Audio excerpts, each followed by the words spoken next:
ಕಳೆದ 2 ವರ್ಷಗಳ ಹಿಂದೆ ಆಲಡ್ಕ ಶ್ರೀ ಸದಾಶಿವ ದೇವಸ್ಥಾನದ ಬ್ರಹ್ಮಕಲಶೋತ್ಸವವು ಭಾಳ ವಿಜೃಂಭಣೆಯಿಂದ ಭಾಳ ಅಚ್ಚುಕಟ್ಟಾಗಿ ನೆರವೇರಿದೆ. ಬ್ರಹ್ಮಕಲಶೋತ್ಸವ ಸಮಿತಿಯ ಅಧ್ಯಕ್ಷನಾಗಿಯೂ ನಾನಿದ್ದೆ. ನಂತರ ವ್ಯವಸ್ಥಾಪನಾ ಸಮಿತಿಯಲ್ಲಿ ಅರುಣಕುಮಾರ್ ಆಳ್ವಾರವರು ವ್ಯವಸ್ಥಾಪನಾ ಸಮಿತಿಯ ಅಧ್ಯಕ್ಷರಾಗಿದ್ದರು. ಉಳಿದಂತೆ ಭಾಸ್ಕರ್ ರೈ ಅವರು, ವಿಶ್ವನಾಥ್ ರೈ ಅವರು ಸಮಿತಿಯ ಸದಸ್ಯರಾಗಿ, ವಿಶೇಷವಾಗಿ ಕುತ್ಕಾಡಿ ಸೀನಪ್ಪರೈ ಅವರು ಆ ಜೀರ್ಣೋದ್ಧಾರ ಸಮಿತಿಯ ಅಧ್ಯಕ್ಷರಾಗಿ ದೇವಸ್ಥಾನದ ಸಂಪೂರ್ಣವಾದ ಅಭಿವೃದ್ಧಿಯಲ್ಲಿ ನಾವೆಲ್ಲರೂ ಭಾಳಷ್ಟು ಸಕ್ರಿಯವಾಗಿ ತೊಡಗಿಕೊಂಡು ದೇವಸ್ಥಾನವು ಭಾಳ ನವೀಕೃತ, ಭಾಳ ಒಳ್ಳೆಯ ರೀತಿಯಲ್ಲಿ ರೂಪುಗೊಂಡು ಪ್ರಥಮ ಬ್ರಹ್ಮಕಲಶೋತ್ಸವ ಭಾಳ ಒಳ್ಳೆಯ ರೀತಿಯಲ್ಲಿ ನಡೆದಿದೆ. ಅದೇ ರೀತಿ ಕಳೆದ ವರ್ಷದ ಜಾತ್ರೋತ್ಸವ ಭಾಳ ಅದ್ಧೂರಿಯಾಗಿ ನಡೆದು ಆ ಜಾತ್ರೋತ್ಸವದಲ್ಲೂ ಸಹ ದೊಡ್ಡ ಮಟ್ಟದ ಮೊತ್ತದ ಒಂದು ಅನುದಾನ, ಆರ್ಥಿಕವಾದ ನೆರವು ಅದರಲ್ಲಿ ಉಳಿದು ಅದರ ದೇವಸ್ಥಾನಕ್ಕೆ ಅನೇಕ ಕೊಡುಗೆಗಳನ್ನು ಭಕ್ತಾದಿಗಳ ಮೂಲಕ ಸಂಗ್ರಹಿಸಿದಂಥ ಕೀರ್ತಿ ಆ ವ್ಯವಸ್ಥಾಪನಾ ಸಮಿತಿ ಮತ್ತು ಜೀರ್ಣೋದ್ಧಾರ ಸಮಿತಿಯವರಿಗೆ ಸಲ್ಲುತ್ತದೆ. ವಿಶೇಷವಾಗಿ ಕೆದಂಬಾಡಿ ಮತ್ತು ಮುಂಡೂರಿಗೆ ಸೇರ್ಪಡೆಗೊಳ್ಳುವಂಥ ದೇವಸ್ಥಾನ. ಕೆದಂಬಾಡಿಗೆ ನಾವು ಗ್ರಾಮದೇವರಾಗಿ ಈ ಒಂದು ದೇವಸ್ಥಾನವನ್ನು ಮುಖ್ಯವಾಗಿ ಅಂದರೆ ಎಲ್ಲ 2 ಗ್ರಾಮಸ್ಥರು ಇದನ್ನು ಹೆಚ್ಚಾಗಿ ಆರಾಧಿಸಿಕೊಂಡು ಬರುವಂತೆ ಕೆದಂಬಾಡಿಯಲ್ಲಿ ದೇವಸ್ಥಾನ ಇಲ್ಲದ ನಿಟ್ಟಿನಲ್ಲಿ ಈ ಒಂದು ದೇವಸ್ಥಾನವನ್ನು ಕೆದಂಬಾಡಿಯ ಗ್ರಾಮದೇವರಾಗಿ ನಾವು ಈಗಾಗಲೇ ಆರಾಧನೆ ಮಾಡಿಕೊಂಡು ಬರಲಾಗಿದೆ. ಒಂದು ಕಾಲದಲ್ಲಿ ದೇವಸ್ಥಾನ ಅಷ್ಟು ಅಭಿವೃದ್ಧಿ ಹೊಂದಿರಲಿಲ್ಲ. ಆದರೆ ಇತ್ತೀಚಿನ ಬ್ರಹ್ಮಕಲಶೋತ್ಸವದ ನಂತರ ಅಂತೂ ಸಂಪೂರ್ಣವಾಗಿ ದೇವಸ್ಥಾನದ ಅಭಿವೃದ್ಧಿ ಕಾರ್ಯಗಳು ಬಹಳ ದೊಡ್ಡ ಮಟ್ಟದಲ್ಲಿ ನಡೆದಿದೆ. ಕಳೆದ ಸರ್ಕಾರದ ಅವಧಿಯಲ್ಲೂ ಸಹ ಮೊನ್ನೆ ಶಾಸಕರಾದಂಥ ಸಂಜೀವ ಮಠಂದೂರವರು ಸುಮಾರು 70 ಲಕ್ಷ ರೂಪಾಯಿಗಳ ವಿಶೇಷ ಅನುದಾನವನ್ನು ಆ ದೇವಸ್ಥಾನಕ್ಕೆ ಒದಗಿಸಿದ್ದನ್ನು ನಾನಿಲ್ಲಿ ಉಲ್ಲೇಖ ಮಾಡಬೇಕಾಗಿದೆ. ಒಂದು ಸೈಡಿನ ತಡೆಗೋಡೆಯ ನಿರ್ಮಾಣದೊಂದಿಗೆ ಸುತ್ತ ಮೇಲ್ಛಾವಣಿಯ ದೇವಸ್ಥಾನದ ಸುತ್ತ ಇದಕ್ಕೆ ಮೇಲ್ಛಾವಣಿಯನ್ನು ರಚನೆ ಮಾಡಿರುವಂಥದ್ದು ಮತ್ತು ಇಂಟರ್ಲಾಕ್ ಇನ್ನಿತರ ಕಾಮಗಾರಿಗಳ ಮೂಲಕ ಇವತ್ತು ದೇವಸ್ಥಾನವು ಅತ್ಯಂತ ಸುಂದರವಾಗಿ ಭಕ್ತಾದಿಗಳಿಗೆ ಬಹಳಷ್ಟು ಒಂದು ಸಂತಸವನ್ನು ಕೊಡುವ ನಿಟ್ಟಿನಲ್ಲಿ ಬೆಳವಣಿಗೆಗಳಾಗಿದೆ. ಆ ಬ್ರಹ್ಮಕಲಶೋತ್ಸವದಲ್ಲೂ ಸಹ ಅತ್ಯಂತ ಪಾರದರ್ಶಕವಾಗಿ ಸುಮಾರು 15 ಲಕ್ಷ ರೂಪಾಯಿಗಳ ಉಳಿತಾಯವನ್ನು ನಾವು ನಮ್ಮ ಲೆಕ್ಕಪತ್ರದಲ್ಲಿ ತೋರಿಸಿದ್ದೇವೆ. ಆ 15 ಲಕ್ಷ ರೂಪಾಯಿಗಳಲ್ಲಿ ಆ ಅನುದಾನವನ್ನು, ಆ ಉಳಿಕೆಯ ಹಣವನ್ನು ಆ ದೇವಸ್ಥಾನದ ಜೀರ್ಣೋದ್ಧಾರಕ್ಕೂ ಅದನ್ನು ಉಪಯೋಗಿಸಿ ಒಂದು ಸುಂದರವಾದ ರಂಗಮಂಟಪವನ್ನು ನಿರ್ಮಿಸುವುದೆಂದು ತೀರ್ಮಾನಿಸಿದ ಪ್ರಕಾರ ಆ ಕಾಮಗಾರಿಯನ್ನು ಸಹ ಕಳೆದ ಜಾತ್ರೋತ್ಸವಕ್ಕೆ ಮೊದಲಾಗಿ ಅದನ್ನು ಸಹ ಸಂಪೂರ್ಣಗೊಳಿಸಿ ಬಹಳ ಒಳ್ಳೆಯ ರೀತಿಯಲ್ಲಿ ಅದನ್ನು ನಡೆಸಿಕೊಡಲಾಯಿತು.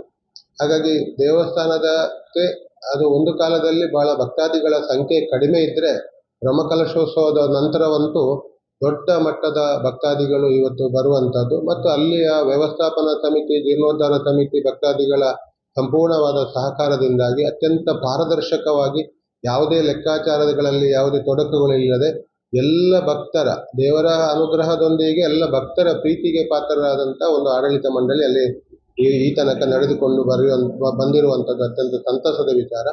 ಅದೇ ರೀತಿ ಸರ್ಕಾರದ ಅನುದಾನಗಳು ಬರಲು ಕಾರಣ ಅಷ್ಟೇ. ಯಾಕಂದೇಳಿದರೆ ಅಲ್ಲಿ ಆಡಳಿತದ ವ್ಯವಸ್ಥೆಯನ್ನು ನೋಡಿಕೊಂಡು ಇವತ್ತು ಕಳೆದ ಶಾಸಕರು ಇರ್ಬೋದು, ಈಗಿನ ಅಶೋಕ್ ಕುಮಾರ್ ಅವರು ಸಹ ಭೇಟಿ ನೀಡಿರುವಂಥ ಸಂದರ್ಭದಲ್ಲೂ ಸಹ ದೇವಸ್ಥಾನದ ಬಗ್ಗೆ ಮೆಚ್ಚುಗೆಯನ್ನು ವ್ಯಕ್ತಪಡಿಸಿದ್ದಾರೆ. ಹಾಗಾಗಿ ಈ ಬಾರಿಯೂ ಈಗಾಗಲೇ ಆಡಳಿತ ಸಮಿತಿಯ ಅವಧಿ ಮುಕ್ತಾಯಗೊಂಡಿರುತ್ತದೆ. ಆದರೆ ಮುಂದಿನ ಜಾತ್ರೋತ್ಸವಕ್ಕೋಸ್ಕರ ನಾವು ಮೊನ್ನೆ ನಮ್ಮ ಶಾಸಕರು ಅಶೋಕ್ ಕುಮಾರ್ ರೈ ಅವರ ಗೌರವಾಧ್ಯಕ್ಷತೆಯಲ್ಲಿ ಮತ್ತು ಸಂಜೀವ ಮಠಂದೂರು ಮಾಜಿ ಶಾಸಕರು ಮತ್ತು ನಮ್ಮ ಮಿತ್ರಂಬಾಡಿ ಜಯರಾಮ್ ರೈ ದೊಡ್ಡ ಮೊತ್ತದ ದಾನಿಗಳು ಮತ್ತು ದೇವಸ್ಥಾನದಲ್ಲಿ ಸಕ್ರಿಯವಾಗಿ ತೊಡಗಿಕೊಂಡಂಥವರು, ಬ್ರಹ್ಮಕಲಶೋತ್ಸವ ಸಮಿತಿಯಲ್ಲೂ ಸಹ ಗೌರವಾಧ್ಯಕ್ಷರಾಗಿದ್ದಂಥವರು, ಅವರನ್ನು ಸೇರಿಸಿಕೊಂಡು ಮತ್ತು BV ಸಗ್ರಿತಾಯ ಇವರನ್ನು ಗೌರವಾಧ್ಯಕ್ಷರನ್ನಾಗಿ ನೇಮಕ ಮಾಡಿಕೊಂಡು ನನ್ನ ಅಧ್ಯಕ್ಷತೆಯಲ್ಲಿ ಉಳಿದ ಸಮಿತಿಯನ್ನು ರಚನೆ ಮಾಡಿಕೊಂಡು ಈ ಬಾರಿಯ ಜಾತ್ರೋತ್ಸವಕ್ಕೂ ನಾವು ಸಂಪೂರ್ಣವಾಗಿ ವ್ಯವಸ್ಥೆಗಳನ್ನು ಮಾಡಿಕೊಂಡಿದ್ದೇವೆ. ಈಗಾಗಲೇ ಆ ದೇವಸ್ಥಾನದ ಜಾತ್ರೋತ್ಸವದ ಕಳೆದ ಬಾರಿಯೂ ಸಹ ಜಾತ್ರೋತ್ಸವಕ್ಕೆ ಭಕ್ತಾದಿಗಳು ಮುಂಡೂರು ಮತ್ತು ಕೆದಂಬಾಡಿ ಗ್ರಾಮಸ್ಥರ ಸಂಪೂರ್ಣ ಸಹಕಾರದಿಂದಾಗಿ ಸುಮಾರು 4.5 ಲಕ್ಷಕ್ಕಿಂತ ಮಿಕ್ಕಿ ಅದರಲ್ಲೂ ಸಹ ಉಳಿತಾಯ ಆಗಿರುವಂಥದ್ದು. ಅದನ್ನು ದೇವಸ್ಥಾನಕ್ಕೆ ವಿಶೇಷವಾದ ಕೊಡುಗೆಯನ್ನು ಕೊಡುವಂಥ ಕೆಲಸವೂ ಸಹ ಕಳೆದ ಬಾರಿಯೂ ಸಹ ಆಗಿದೆ. ಅದೇ ರೀತಿ ಈ ಬಾರಿಯೂ ನಾವೊಂದು ಒಳ್ಳೆಯ ಜಾತ್ರೋತ್ಸವ ಸಮಿತಿಯನ್ನು ಮಾಡಿಕೊಂಡು ಎಲ್ಲರ ಸಹಕಾರದೊಂದಿಗೆ ಇವತ್ತು ಆ ಒಂದು ಕೆಲಸ ಕಾರ್ಯಗಳು ಆಗ್ತಾ ಇದೆ. ಅದರ ಜೊತೆಯಾಗಿ ನವೀಕೃತ ರಂಗಮಂಟಪದಲ್ಲಿ ಸ್ವಲ್ಪ ಕೆಲಸ ಕಾರ್ಯಗಳು ಇನ್ನೂ ಆಗಬೇಕಾಗಿತ್ತು. ನೆಲದ ಮೇಲ್ಛಾವಣಿಯ ಕೆಲಸದಲ್ಲಿ ಸ್ವಲ್ಪ ತೊಡಕುಗಳು ಬಂದ ಕಾರಣ ಅದನ್ನು ಉಳಿಕೆ ಹಣದಲ್ಲಿ ಅದನ್ನು ಸಂಪೂರ್ಣವಾಗಿ ಅತ್ಯಂತ ಸುಂದರವಾಗಿ ರೂಪಿಸಿ ಅದರ ಉದ್ಘಾಟನೆಯನ್ನು ನಾಳೆ 1ನೇ ತಾರೀಕಿಗೆ ಮಾಡುವಂಥದ್ದು ತೀರ್ಮಾನ ಆಗಿದೆ. ಈ ಸಭಾ ಕಾರ್ಯಕ್ರಮವು ನಡೀಲಿಕ್ಕಿದೆ.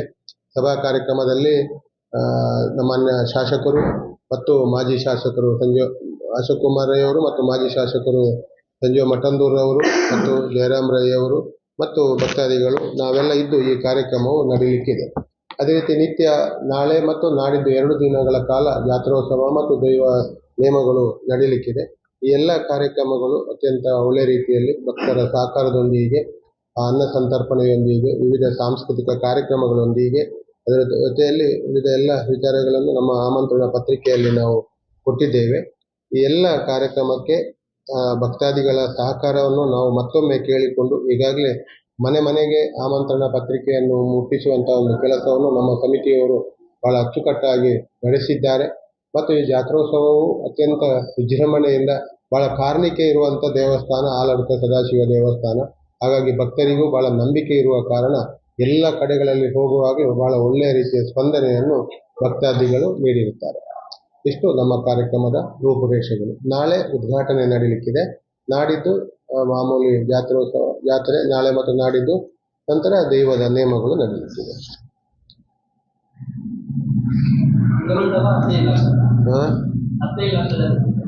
ಈಗ ರಂಗಮಂಟಪ ನಿರ್ಮಾಣ ಆದ್ದು ಮುಂದಿನ ಬಾರಿ ಆದ್ದು 15 ಲಕ್ಷದ ರಂಗಮಂಟಪ. ಅದರ ಪುನರ್ ನವೀಕರಣ ಅಂದರೆ ಕೆಳಗಿನ ನೆಲಹಾಸು ಅದರ ಒಂದು ನವೀಕರಣವನ್ನು ಬಹಳ ಸುಂದರವಾಗಿ ಗ್ರಾನೈಟ್ ಆಗಿ ಮಾಡಲಾಗಿದೆ. ಅದನ್ನು ಸಹ ಈ ಬಾರಿ ಪುನಃ ಮತ್ತೊಮ್ಮೆ ಉದ್ಘಾಟನೆ ಮಾಡುವುದಂತೇಳಿ ತೀರ್ಮಾನ ಮಾಡಿದ್ದೇವೆ. ಅದು ನಮ್ಮ ಸಂಗ್ರಹದಿಂದಲೇ ಮಾಡಿದ್ದು. ಹಾಗಾಗಿ ಈ ಬಾರಿಯೂ ನಮ್ಮ ಜಾತ್ರೋತ್ಸವದಲ್ಲಿ ಪುನಃ ಉಳಿಕೆ ಆಗುವ ಸಂಭವ, ಯಾಕಂತ ಹೇಳಿದ್ರೆ ನನಗೆ ಲೆಕ್ಕಾಚಾರ ಗೊತ್ತಿದೆ. ಅಂದರೆ ಒಟ್ಟು ಭಕ್ತಾದಿಗಳಿಗೆ ಈ ದೇವಸ್ಥಾನ ಬಹಳ ಒಳ್ಳೆ ರೀತಿಯಲ್ಲಿ ಆಡಳಿತ ಅಂದರೆ ಮೆಚ್ಚುಗೆ ವ್ಯಕ್ತಪಡಿಸಿರುವಂಥದ್ದು ಅತ್ಯಂತ ಪಾರದರ್ಶಕ.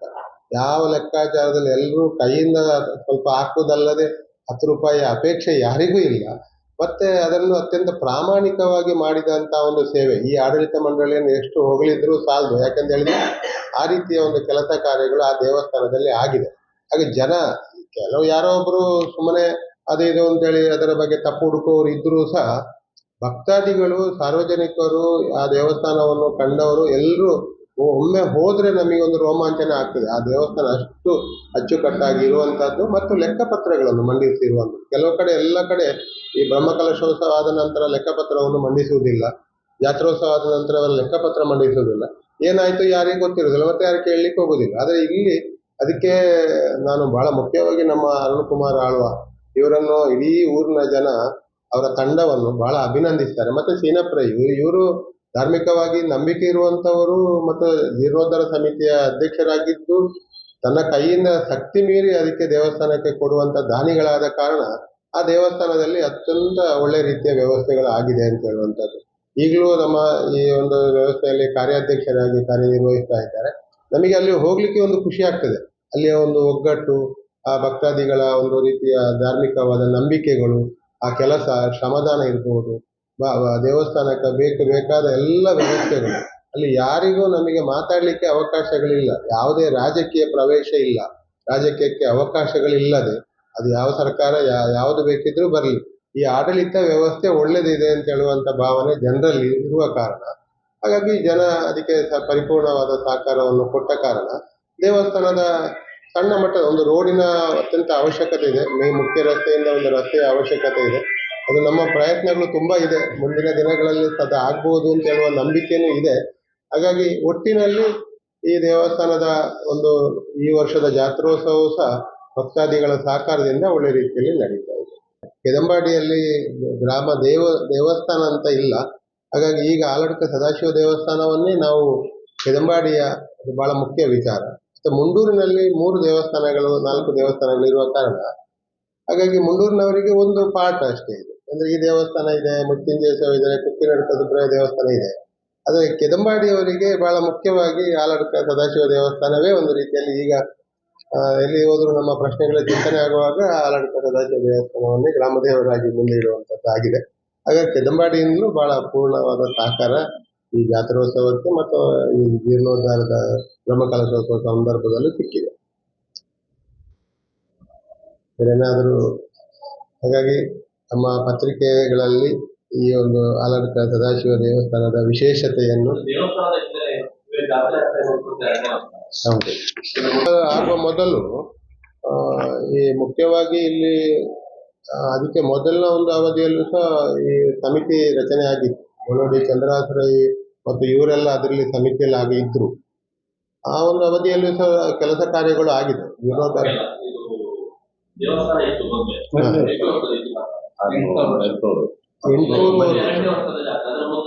ಅಲ್ಲಿ ಆಗ್ತಾ ಇತ್ತು, ಮೊದಲು ಆಗ್ತಾ ಇತ್ತು ತುಂಬಾ ವರ್ಷ ಮೊದಲು, ಒಂದು 175-80 ವರ್ಷದ ಮೊದಲು ಜಾತ್ರೆ ಆಗ್ತಿತ್ತು. ಹುಲ್ಲಿನ ಮಾಡೆಲ್ಲ ಇದ್ದು ಮೊದಲು ಆಗ್ತಿತ್ತು, ಮದುವೆ ಆಗ್ತಿತ್ತು ಅಂತ ಅಲ್ಲಿ ಮದುವೆ ಕಾರ್ಯಕ್ರಮಗಳೆಲ್ಲ ನಡೀತಾ ಇತ್ತು ಅಂತ ಹೇಳುವ ಇತಿಹಾಸ ಇದೆ.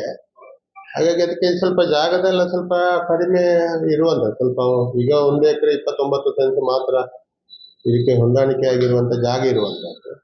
ಮತ್ತೊಂದು ರಸ್ತೆಯದಲ್ಲೂ ಸ್ವಲ್ಪ ಸಮಸ್ಯೆ ಎಲ್ಲ ಇದೆ. ಅದು ಮತ್ತೆ ಈಗ ಜೀರ್ಣೋದ್ಧಾರಕ್ಕೆ ಈಗ ಒಂದು 2 ಅವಧಿಯಲ್ಲಿ ವ್ಯವಸ್ಥಾಪನಾ ಸಮಿತಿ ಧಾರ್ಮಿಕ ದತ್ತಿ ಇಲಾಖೆಯ ಮೂಲಕ ಆದ ನಂತರ ದಿನಗಳಲ್ಲಿ, ಅದಕ್ಕೆ ಮೊದಲು ಪುತ್ತೂರಾಯರವರು, ನಮ್ಮ ಪುತ್ತೂರಾಯ ಕುಟುಂಬ ಅವರು ಅದಕ್ಕೆ ಸಂಬಂಧಪಟ್ಟವರು ಆಗಿದ್ರು.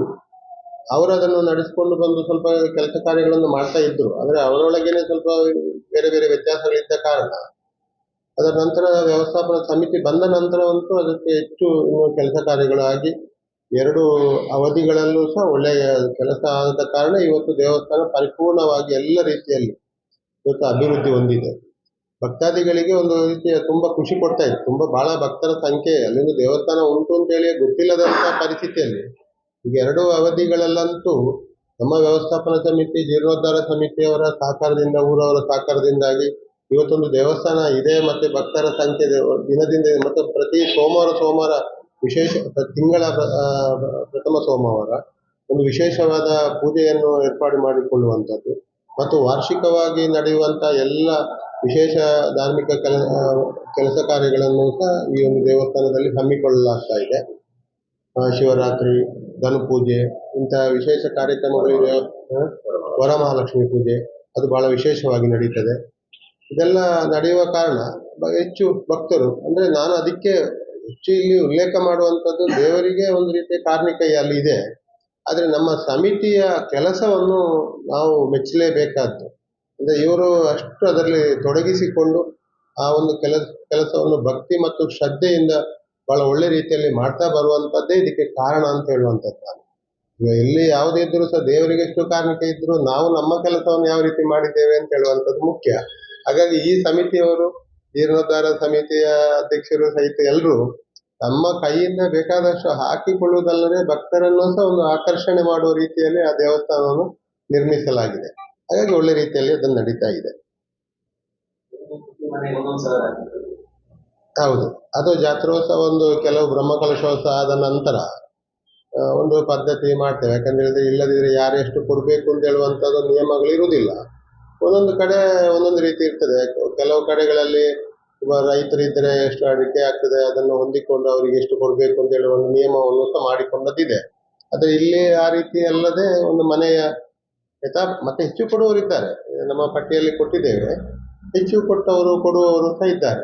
ಆ ಭಕ್ತರು ಹೆಚ್ಚು ಸಂಖ್ಯೆಯಲ್ಲಿದ್ದಾರೆ. ಆದರೆ ನಾಮಿನಲ್ ಆಗಿ 1,000 ರೂಪಾಯಿಯನ್ನು ನಾವು ಮಾಡ್ತೇವೆ. ಅದು ಯಥಾ ಪ್ರಕಾರ ಆಗಿ ಬಂದ ಕಾರಣ ದೇವಸ್ಥಾನಕ್ಕೆ ಬೇಕಾದಷ್ಟು ಆರ್ಥಿಕವಾದ ತೊಂದರೆಗಳು ಏನಾಗುವುದಿಲ್ಲ. That's my gadget. Let's go have some fun then.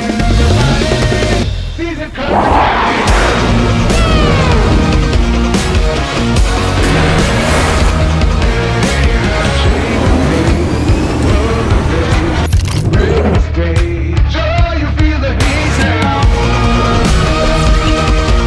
Introducing the hot and techy Brezza SCNG. Cool new SCNG tech for a cool new generation. ಸುದ್ದಿ ಚಾನಲ್ ಕ್ಷಣ ಕ್ಷಣದ ಸುದ್ದಿಗಾಗಿ